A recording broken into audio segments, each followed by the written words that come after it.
Hello po mga ma'am and sir, ito po yung farm na ibinibinta. Ito po ay bali dalawang title, magkadikit po. Titulado po ito.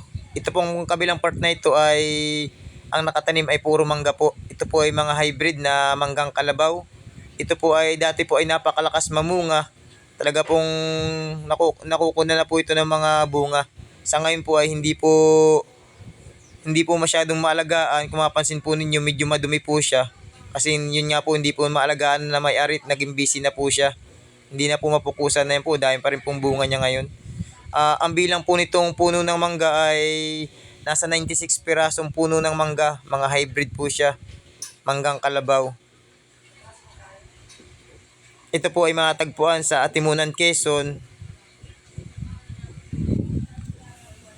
At ang sukat po na rin ay 1.9 hectares. At ang per square meter naman po ay 160 per square meter. Napakamura po nitong ating farm na ito.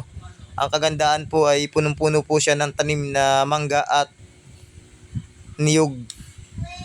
Mamaya po puntahan po natin yung niyogan. Ayan po, napakarami po ng puno ng mangga at medyo masukal nga lang po, talaga pong kulang sa alaga. Baka ito na po yung farm na hinahanap po ninyo. Ito pong farm na ito ay meron pong